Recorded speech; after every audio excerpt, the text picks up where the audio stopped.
Magandang araw kaibigan! Tuloy po kayo sa Felicidad's Channel. Sa mga kwento ng buhay at pag-ibig na hinalukay sa natatagong baul ni Felicidad. Pero bago po tayo magpatuloy, huwag niyo pong kalilimutan na i-like ang video, i-subscribe ang channel, at i-click ang notification bell para lagi kayong updated sa mga parating pa na upload.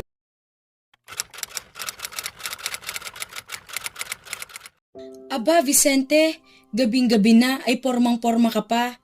Huwag mong sabihin sa akin may bala ka pang lumabas ng bahay. Inayos muna ni Vicente Olivar, aka Vince, ang kwelyo na suot niyang shirt. Bago sinagot ang tanong ng kanyang inang si Rowena Olivar. Pinalilipas niya ang oras. Baka sakaling makalimutan siyang pansinin ng kanyang mommy at tigilan na siya sa kakatanong kung saan ang lakad niya. Pero hindi pinagbigyan ang hiling niya dahil inulit nito ang tanong nito. Diyan lang po sa malapit, may pupuntahan lang po mi, napilitang sagot niya. Hindi na bago sa bahay ang paglabas niya ng gabi dahil 19 anyos na naman siya at nasa third year college sa kursong BS Marine Transportation.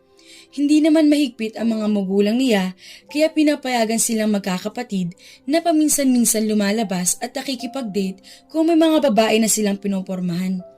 Sino na naman sa mga babaeng pinopormahan mo ang ide-date mo ngayon? Hindi agad siya nakasagot. Iyon ang problema kung sino ang kanyang kadate ngayong gabi. Sino ba kina Essie, Kyle at Carla ang kadate mo ngayong gabi? None of the above, sagot niya sa panunundyo ng mga kapatid niyang si Luis at Levi. Maiba pa ba kina Essie, Kyle at Carla? Tanong ni Luis. Walang sagot na narinig sa kanya ang mga kapatid. Hindi siya ang tipo na lalaki na kiss and tell. Iba ka talaga tol, iiling-iling na sabi ni Luis. Iba ang kamandag ng mga Olivar, sagot ng kanyang ina. Nanalangin siya na sana'y tigilan na siya ng kanyang pamilya sa katatanong, pero hindi na naman napagbigyan ang piping hiling niya. Sino nga ang kadate mo ngayon, Vince?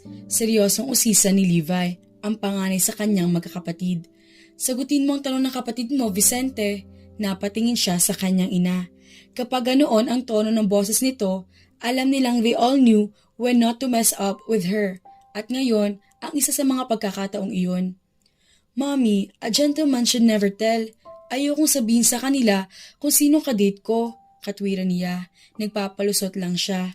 Malamang na nahalata ng kanyang ina ang uneasiness niya. At bakit ayaw mong sabihin? Top secret ang pangalan ng kadate mo ha? Ayaw niyang sabihin dahil sigurado magagalit kayo ni Daddy kapag nalaman niyo kung sinong kadate ni Melo ngayong gabi, Mami. Marco? Pigil niya sa kababatan nilang kapatid. Binalaan niya ito sa pamamagitan ng tingin na nagsasabing manahimik na ito. Kilala mo ba kung sinong kadate ni Vince ngayon, Marcos? Usisa rito ng kanilang ina. Ngumisi si Marco. Narinig ko kanina na may kausap siya sa phone.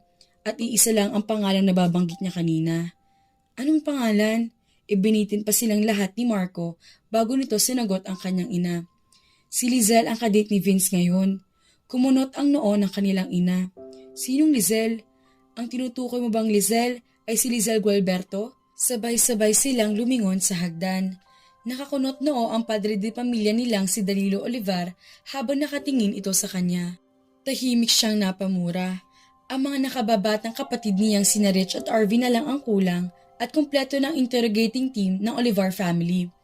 Si Lizelle, iyong bunsong anak ng ninong Johnny mo? Sunod-sunod na tanong ng kanyang ina. Anong pumasok sa kokote mo at pati si Lizelle na kinakapatid mo ay gusto mong taluhin? Gulat na reaksyon ni Luis. Napabuga siya ng hangin. Kaya nga ba ayaw niyang ipagkalat kung sino ang kanyang makakadate ngayong gabi?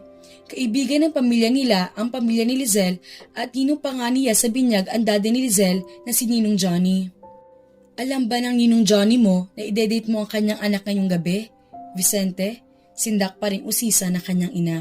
Hindi ko po alam, sagot niya. Inihanda na niya ang sarili sa interogasyon. Malamang nakatakot-takot na tanong ang ibabato sa kanya ng mga pamilya niya ngayong nabuking na ang mga ito kung sino ang kadate niya. Hindi mo alam? Ibig sabihin, hindi ka man lang nagpasintabi sa ninong mo na balak mong pormahan ang anak niya? Tanong ng kanyang ina. Ang sabi ni Lizelle, siya na raw po ang bahala magsabi sa parents niya. Kaya hindi po ako sigurado kung alam na ni Ninong Johnny na magdadate kami ngayong gabi. Iba pa rin yung ikaw ang nagsabi ng personal sa Ninong Johnny mo. Tol, wala ka namang patawad. Pati ba naman si Lizelle, tinalo mo? Para na nating kapatid yun na. May himig panunumbat na sabi ni Luis. Siya nga anang ulit sa akin para mag-date kami. Napilitang sabi niya. Vicente, sabi ng kanyang ina. Hindi maganda nagsasalita ka ng ganyan para sa isang babae, lalo na sa babae na malapit sa pamilya natin. Napabuga siya ng hangin. Pero totoo naman po na si Lizelle ang may gusto mag-date kami. Pagbibigyan ko na sana kasi sobrang kulit. Noon pa niya ako niyayayang lumabas. Ngayon ko nga lang pagbibigyan na booking pa ninyo. Alam ko na hindi ninyo magugustuhan at malalagot ako. Pumalatak si Levi. Ang yabang mo, tol. Hindi magandang tingnan ang makipag-date ka sa kinakapatid mo, lalo na't hindi alam ng ninong mo. Mabuti pa ay tawagan mo si Lizelle at sabihin hindi kayo matutuloy na lumabas. Magpaalam ka muna sa Ninong Johnny mo na liligawan mong anak niya. Suwestyon ng daddy nila. Pero hindi ko naman liligawan ang babaeng iyon, dad. Bakit kayo magde-date kung wala kang balak na ligawan siya? Pagbibigyan ko nga lang po siya, mommy, sagot niya. He did not want to sound conceited. Pero ayaw rin niyang malagay siya sa alanganin sa mga magulang. Ang babae naman talaga ang nangungulit na mag-date sila. Ang sabi pa ni Lizelle, drive test daw nila ang bagong car na bili niya. Siyempre, gusto rin naman niya makapag-drive ng bagong sasakyan, kaya pumayag siya sa pagyaya ng dalaga. Kunyari ka pa, Vicente, gusto mo lang masakyan niyang si Lizelle. My God! Kausapin mo yung anak mo, Danilo. Ano ba namang klaseng katwiran ang sinasabi niyan? Tumayo ang kanyang ina. Halaka, Vincent. Mga high blood si mommy sa pagka-playboy mo. Pangongonsen siya ni Levi sa kanya. Sumunod agad ito sa kanilang ina papanhik sa hagdan. Nanunumbat din ang tingin ng iiling-iling na si Luis na sumunod sa mga ito. Mag-usap tayo, Vicente. Lalaki sa lalaki. Sabi ng naiwang ama nila. Kumuha ka ng beer sa ref at doon tayo sa garden. Sige, dad. Patay kang Vicente ka. Sa loob-loob niya. Anong nangyari at biglang hindi natuloy ang date natin, Vince? Naghanda pa naman ako for that special night. Napalunok si Vincent sa mga ideyang pumasok sa isip niya kung anong paghahanda ang ginawa ni Lizelle para sa date nila. Langya ka, Vincent. Kaya ka napapahamak dahil dyan sa kamanyakan mo. But what could he do? Nasa edad siya na kontrolado ng primitive needs ang katawan niya. At bakit hindi mo man lang sinasagot ang mga tawag ko? Himutok pa rin ito. Nagpalipas pa ng 2 araw si Vincent pagkatapos na nakanselang date nila bago niya tinawagan si Lizelle. Kilala niya ang babae kung paano ito magwala kapag hindi nasusunod ang gusto nito. Nagkukwento kasi ang ama nito sa kanila kapag dumadalaw ito sa bahay nila noon. Aminado si Johnny Gualberto na masyadong spoiled brat ang anak nito. Nahiya nga lang siguro si Lizelle sa mga magulang niya kaya hindi siya sinugod nito sa bahay nila sa Santa Ana. Nakontento na lang ito sa pagtatangkang tumawag sa kanya sa cellphone. 100 missed calls a day ang tinatanggap niya mula rito. Ganoon kakulit ito. I'm sorry, Lizelle, but I really have to cancel our date. Lizelle pouted her head lips. Muli siyang napalunok. He should give it to her. Lizelle Gualberto was really gorgeous. She had that beauty and the body to die for. At alam niya kung gaano ito ka-liberated. Hindi ito nagdadalawang isip sa pagtalon sa kama with whoever she wanted. Alam niya iyon dahil ilan sa mga kaibigan niya ay nakasalo na nito sa ligaya. And he could only hear praises about her performance. Sa edad na 18, mistulang veterana na raw ito sa kama. Kaya nga kahit na alam niyang off-limits dapat ito, natukso pa rin siyang tanggapin ang paanyaya nito. He wanted to test her good merchandise. Ang kaso nga lang, nabuking siya ng kanyang mga magulang dahil sa kadaldala ni Marco, na pornada tuloy ang dapat sana ay date nila ng babae. You really disappoint me, Vincent. But what can I do but try to understand? Maya-maya ay sabi nito. Dinampot nito ang cherry sa ibabaw ng in-order nitong ice cream. Then she opened her delectable mouth and licked it before putting it inside. She did it dramatically. Talagang sineseduce siya ng bruha. So, kailan ba natin itutuloy ang date natin talaga? I'm free tonight. Ipinilig niya ang ulo. Kailangan niyang gawin iyon para tanggalin ang agyo sa isip niya. Hindi siya dapat bumigay sa panunukso ni Lizelle. Hindi siya dapat magpadala sa kanyang libido. Lizelle was off limits. Sorry, Lizelle, baka hindi na matuloy ang date natin. Nalukot ang matangos na ilong nito. Bakit? Naisip ko kasi na mali ang gagawin natin. Magkaibigan ng mga pamilya natin. Para na din tayong magkapatid. Tigilan mo nga ako, Vincent. Agaw nito sa pagpapaliwanag niya. Huwag kang ipokrito. You like me as much as I like you. I can see the fire inside your eyes. And believe me, I can match it with equal fire. We're good together. Magtituno ako kapag naging tayo na, Vincent. Ikaw na lang ang magiging center of my life. I promise. Bigla siyang parang binuhusan ng malamig na tubig sa sinabi nito. Ano bang sinasabi ng babaeng ito? Gusto kita, Vincent. Gusto ko maging tayo. Kaya lang, hindi mo ako pinapansin, kaya pilit kong ibinabaling atensyon ko sa ibang boys. Kaya naghahanap ako ng atensyon sa ibang lalaki. Kaya nga nilakasan ko na ang loob ko na yayain ka na mag-date tayo. I was so happy when you agreed only to be disappointed dahil nag-cancel ka nga. Lizelle, Vincent, please. Ipinapangako ko na magiging perfect girlfriend ako para sa'yo. Kapag tayo na, hindi ka natitingin pa sa iba dahil sapat ka na para sa akin. Tuluyan na siyang nawala ng gana rito. Mabuti na lang pala at ibinuko siya ni Marco, kaya binigyan siya ng isang serious one-on-one talk ng kanyang ama. Kung hindi pala siya pinigilan ng kanyang ama, magpapaabuso siya kay Lizelle. Gusto pala nito ng commitment mula sa kanya, and he was not ready to give it to her. At sa kahit na kaninong babae, hindi mo pagsisisihan kapag pumayag kang maging boyfriend ko, magiging alipin mo ako, ang nangaakit na boses ng babae. I'm sorry, Lizelle. Hindi talaga tayo talo. Papatayin ako ni Ninong Johnny kapag nalaman niya na tayo na. Huwag mo nga isipin ng papa ko. He'll understand for sure. Ayoko magkalamat ang friendship ng daddy ko dahil lang sa akin. Sumimangot ito. Ano ba ang ayaw mo sa akin, Vince? Am I not beautiful enough for you? Am I not sexy enough? Pasensya na, Lizelle. Talaga lang hindi ko kayang taluhin ka. Sagot niya. Marami siyang nirehearse na sasabihin dito para aluin ito pero nakalimutan na niyang lahat iyon. He was never really good with words. Ma-action siyang tao. Pwede naman nating itago sa papa ko na tayo na, Vince. Ayoko siyang lokohin, sabi niya. He could not believe that she was persistent about the issue. Ang akala niya ay casual lang para dito ang lahat. Iba pala ang plano nito sa kanya. Mabuti na lang at chismoso si Marco. Sa loob-loob niya. Kung hindi, siguro ikapito ko na si Lizelle sa kanya ngayon. Last question, Vince. Itutuloy ba natin ang ating date o hindi? Alam niyang ultimatum na ang ibinibigay nito sa kanya. I'm sorry, Lizelle. Sana naiintindihan mo ko. Tumayo ito at walang salitang iniwan siya sa meza. Nakaramdam siya ng panghihinayang para dito, pero mas malaking relief ang nararamdaman niya na nakaiwas siya sa isang seryosohang relasyon na gusto nitong mangyari. Maililibre niya si Marco? Oh, Densyo, naligaw ka ata. Nakakunot noong nilingon ni Reza ang entrada sa kubo nila dahil sa sinabi ng kanyang amang si Apolonio. Nakita niya pumasok nga ang pinsang si Densyo. Tuwid na tuwid ang katawan nito habang naglalakad palapit sa mesa kung saan nakadulong silang mag-anak. Magandang gabi ho, Tiyo, Tiya. Bati nito sa baritonong tinig. Magandang gabi naman, Densyo. Magkasabay na sagot ng mga magulang niya sa pagbati nito. Lihim siyang napangisi nang makitang napangiwi ang kanyang pinsan. Sigurado siya na siya lang ang nakapuna sa reaksyon nitong iyon dahil siya lang naman ang nakakaalam na miyembro ito ng federasyon. Isang closet queen si Densyo. Kapag silang dalawa lang ang magkasama ay ipinipilit itong Gwyneth ang itawag niya rito.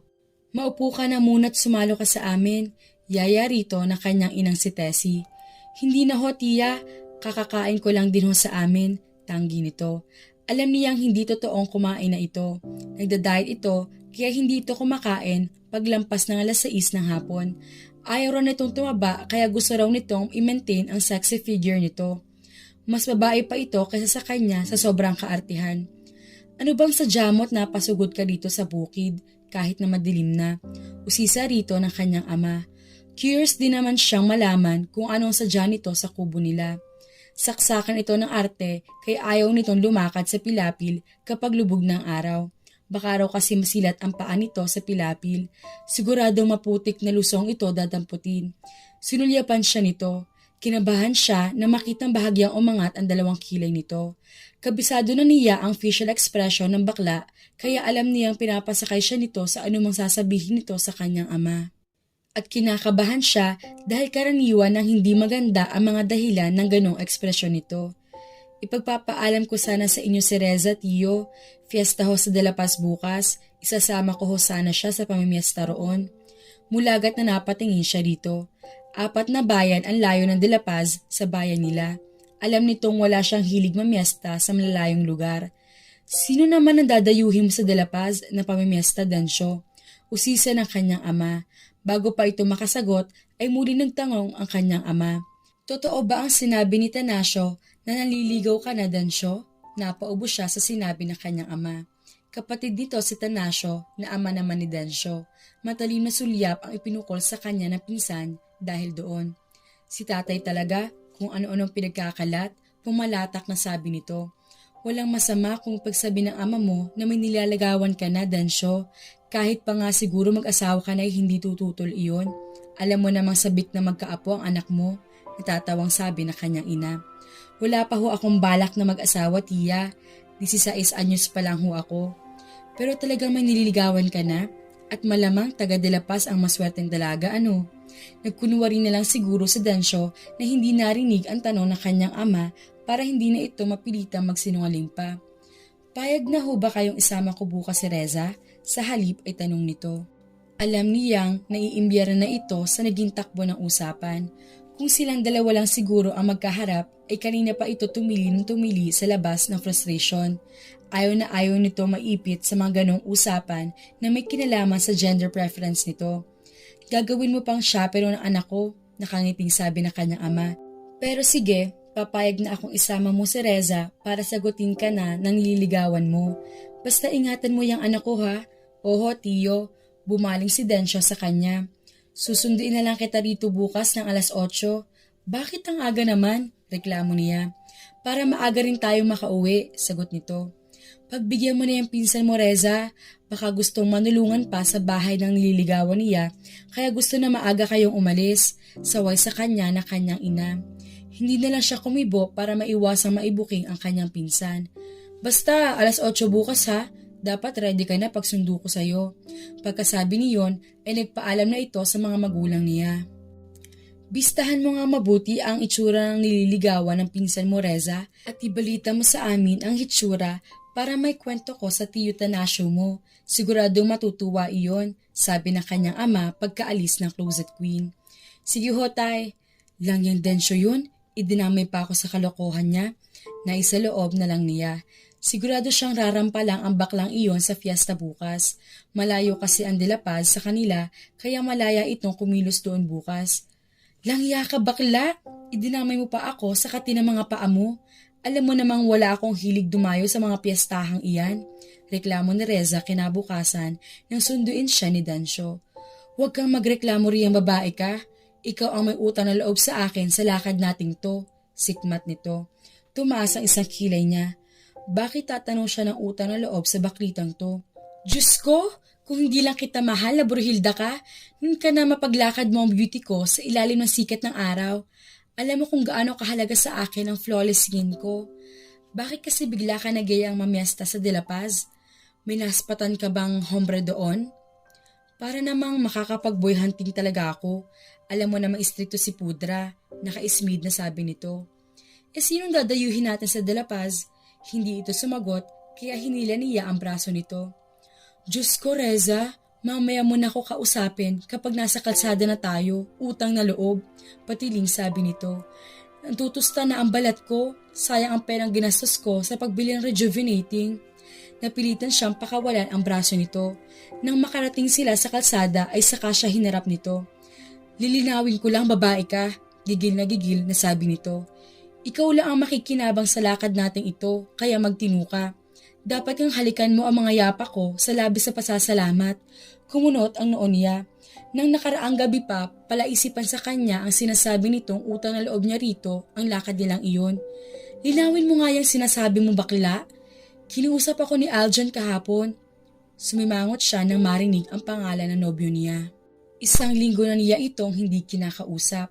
Nahuli niya itong nakikipag-flirt sa isang junior student sa pinapasukan nilang eskwelahan, kaya naman deadma ito sa kanya kahit na anong pagtatangka nito magpaliwanag. Bigyan mo naman ng chance yung tao na makapagpaliwanag, Reza. Masyado ka namang harsh sa mga pag-iwas mo sa ombre kawawa naman. Pinagtaasan niya ito ng isang kilay. Mas kawawa ako dahil niloko niya ako, Densyo. Shhh! Saway nito sa kanya. Tayong dalawa lang ang magkasama ngayon, kaya wag mo ako matawag-tawag na Densyo. Kinakalibutan na Ketch. Inismaran lang niya ito. Anyways, kiniusap nga ako ni Aljon para kakutsa bahay nako na isama ka sa Dalapas ngayon. Mamimesta raw tayo sa mga pinsan niya roon. Chance na rin to para makapag-usap kayong dalawa at ayusin niyo ang kusot sa relasyon niyo. Bakit ipinagkanulo mo ko? Gaga, nasa iyo pa rin ang loyalty ko, no? Naisip ko lang na sayang naman ang ombre kung basta mo nalang pakakawalan. Ang tagal mo rin naging crush yun bago ka niligawan, di ba? Sigurado magkakagulo ang mga kababaihan at kabaklaan sa buong school kapag kumalat ang balitang wala na kayo. Hindi siya kumibo.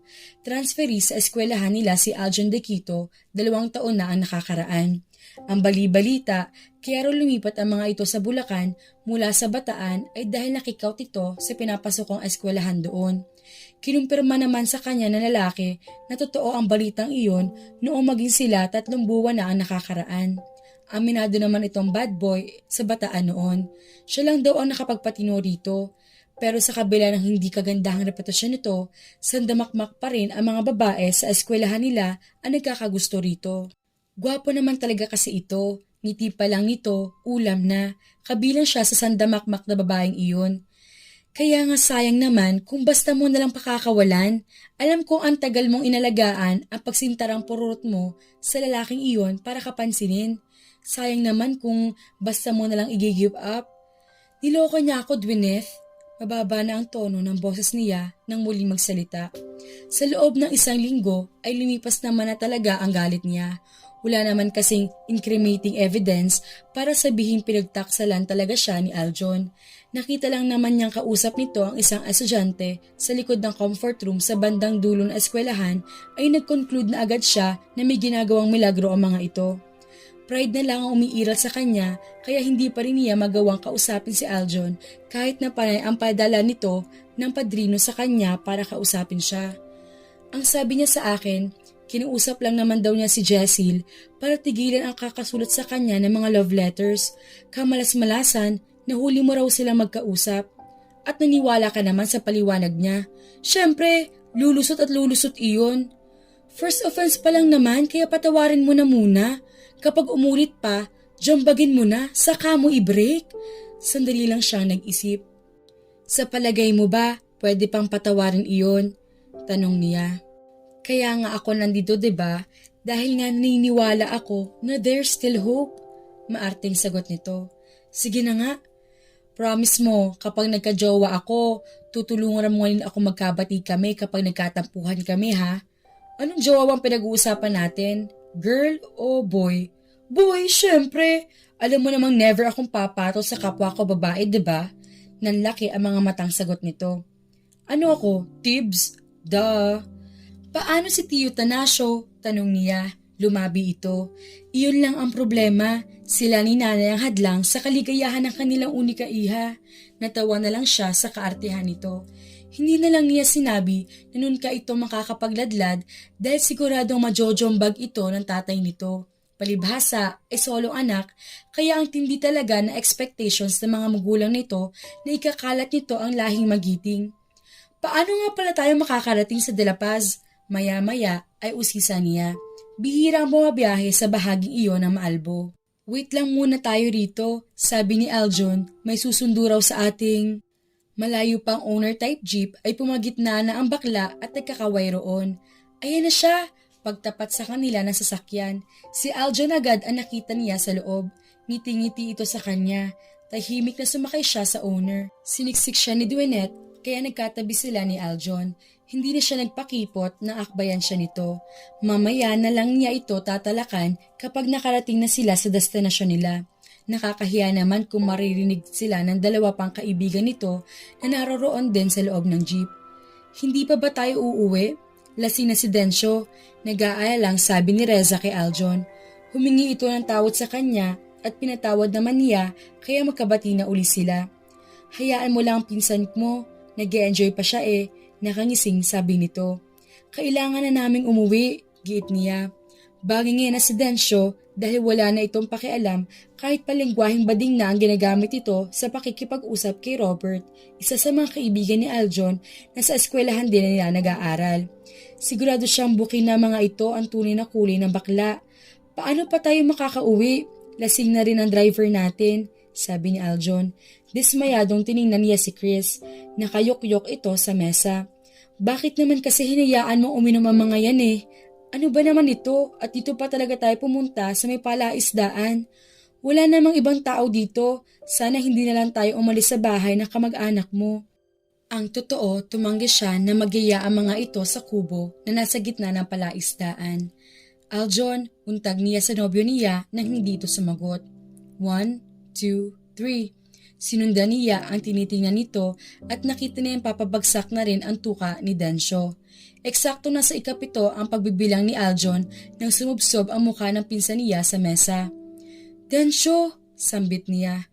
Tumayo pa siya para yugyugin ang bakla pero talagang bagsak na ito sa kalanguan. Sumusurin na tumayo si Chris. Oh, saan ka pupunta? Tanong niya na makitang palabas ito ng kubo. Sa halip na sumagot ay sumuka ito ng sumuka. Naririnig pa niya ang patuloy na pagduwal nito habang tumatakbo palabas ng kubo. Paano tayo uuwi ngayon nito? Tanong niya kay Aljon. Bakit ba masyado ka nag-aalala? Huwag kang matakot dahil kasama mo ko. Pag-aalo nito sa kanya. Pero hindi siya nakalma. Mas nakakadagdag sa kaba niya ang nakikitang kakaibang kislap sa mga mata nito. Hindi niya alam kung bakit hindi maalis sa isip niya kanina pa na baka set up ang nangyayaring iyon. Para masyado naman kasing convenient na walang tao sa kubo kanina nang dumating sila. Kanina pa rin niya napapansin ang palihim na sanyasa ng mga kabarkada nito. Kaya nga kanina pa siya nagyayaya kay Densyo na mauna na silang umuwi. Pero hindi naman nagpaawat ang bakla sa pag-inom. Palibhasa ay napansin niya ang type nito si Chris. Reza, umuwi na tayo Aljon. Iwan na lang natin dito si Densyo. Sasabihin ko na lang kay Tio Tanasio na napasabak sa inuman kaya hindi ko nakasamang umuwi yan, sabi niya. Hindi na talaga siya komportable na silang dalawa na lang ang naroroon. Nakainom din ito. Panay ang tungga nito sa bawat tagay na iniaabot ni Chris dito kanina. Napapitlag siya nang yakapin siya nito mula sa likuran. Ano ka ba Aljon? Umuwi na sabi tayo Mamaya na tayo umuwi kapag nahulasan na ang mga kasama natin, sagot nito. Isiniksik nito ang mukha sa leeg niya. Gumagapang ang kilabot sa buong katawan niya nang lumapat ang mga labi nito sa sensitibong balat ng leeg niya. Ano ka ba Aljon? Sawa niya rito sa tinangkang kumawala mula sa pagkakayakap dito. Pero lalo lang nitong hinigpitan ang pagkakakulong niya. Ang tagal ko nang iniuungot sa iyo to, Reza. Pagbigyan mo na ako, anas nito. Hinihiling nito na ibigay niya ang sarili rito sa unang linggo pa lang ng pagiging mag-on nila. Pero matigas ang pagtanggi niya sa gusto nitong mangyari. Wala siyang balak na isuko ang sarili rito kahit pa nga sa nobyo niya ito. Ibibigay lang niya ang sarili niya sa lalaking papangasawa niya. Napatili siya nang maramdaman ang kamay nitong pumisil sa kaliwang dibdib niya. Hindi lang simpleng pisil ang ginawa nito, kundi nilamutak nito iyon. Sinabi ko na sa iyong ayoko, diba? Aniya nagpumiglas na ng todo. Pero wala itong balak na pakawalan siya. May mangyayari sa atin ngayon, sa ayaw at sa gusto mo, Reza. Masyado kang pakipot. Gusto mo pa tong ganitong pagpaplanuhan ka para lang bumigay ka? Anong ibig mong sabihin? Gumapang ang takot sa dibdib niya. Anong plano ang sinasabi nito? Sa halip na sagutin siya, ay binuhat siya nito. Sa kabila na pagpupumiglas niya, ay nagawa nitong ihiga siya sa kawayang papag sa itaas ng kubo. Hayop ka, Aljon! Huwag mong gawin sa akin to! Pasigaw na sabi niya. Naiiyak siya dahil sa takot. Pigil nito ang magkabilang kamay niya sa ulunan ng kawayan. Huwag kang mag-alala, Reza. Pagkatapos natin, hahanap-hanapin mo na to. Nakangising sagot nito nang itaas ang suot niyang palda at hilahin ang panloob niya. Mistulang demonyo na ang tingin niya rito. Hayop ka! Sumikad siya sa pagbabaka sakaling matamaan ang sensitibong parte ng katawan nito. para makawala siya, pero tila na paghandaan na iyon ng lalaki kaya nakaiwas ito. Isang suntok sa sikmura niya ang iginante nito. Namilipit siya sa sobrang sakit. Sinamantala nito ang pagkakataon para makubabawan siya. Sa kabila na pagmamakaawa at panlalaban niya, nagawa nitong ilugso ang kanyang puri. Naku, mga kafelisidad, na-rape ang ating bida na si Reza. Anong mangyayari sa kanya? Ganoong umpisa pa lang ay nasira na ang magandang sanang buhay ng ating bida. Samahan ninyo ako na alamin kung ano ang mangyayari kay Reza pagkatapos pagsamantalahan ni Aljon. Abangan! Magandang buhay po mga kafelisidad. Pakitulungan din po ang Rosalinda Channel, kagaya po ng suporta ninyo sa Felicidad. Hinihingi po namin na makikilambing din po ng like, subscribe, and watch kay Rosalinda na anak ni Felicidad. Maraming salamat po. Keep safe and God bless po sa ating lahat.